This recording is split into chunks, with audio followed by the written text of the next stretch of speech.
அத்தனை உறவுகளையும் உள்ளிழுத்து வாழ்ந்தார்கள் பெருமானார். அந்த வாழ்க்கையே ஒரு அலாதியான வாழ்க்கை. கூட 2 மாமனார், கூட 2 மருமகன். அபூபக்கர் ரலியல்லாஹு உமர் ரலியல்லாஹு யார்? ரசூலை புகழும் மாமனார், மருமகனை புகழுகிற மாமனார்.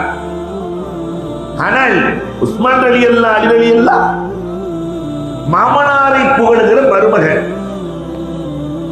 என்ன அழகான ஒற்றுமை! இன்றைக்கு அந்த ஒற்றுமை இருக்கிறதா?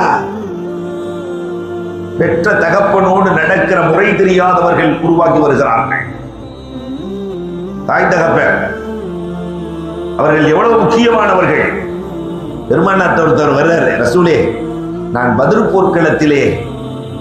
போர்க்களத்திலே கலந்து கொள்ள வேண்டும்.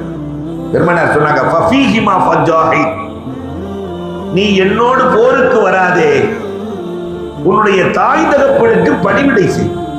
போருக்கு வருவதை விட சிறந்தது, போரை விட தாய் தகப்பனுக்கு ஹிதுமத்து செய்வது சிறந்தது. ஆனா இன்னைக்கு என் பிள்ளை ஜப்பான்ல இருக்கு, என் பிள்ளை ஆஸ்திரேலியாவில் இருக்கு, என் பிள்ளை அமெரிக்காவில் இருக்கு, இது என்ன பெருமையா?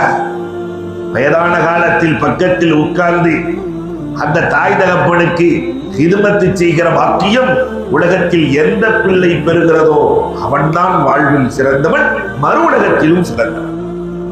சும்மா டிவியில அப்படி பார்த்துக்கிட்டு, செல்போன்ல பார்த்துக்கிட்டு, டேட் நல்லா இருக்கிறீங்களா, இந்த பிள்ளைகள் என்ன உயர்ந்தவர்களா, சிறந்தவர்களா? மார்க்கம் ஒரு காலத்திலும் அங்கீகரிக்கவில்லை.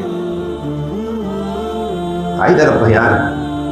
பெருமானார் இன்னொரு ஹதீஸ், ரொம்ப ஆழமான ஹதீஸ், மன் ஃபல்லல ஜௌஜத்தஹு அலா உம்மிஹி, யாராவது ஒரு ஆளு என் மனைவி எங்க அம்மாவை விட டாப், என் மனைவியின் சிந்தனை எங்க அம்மாவோட டாப் என்று நினைத்தாலே அல்லாஹ்வின் சாபமும் மலக்குகளின் சாபமும் உண்டாகட்டும் என்றார்கள் பெருமானார்.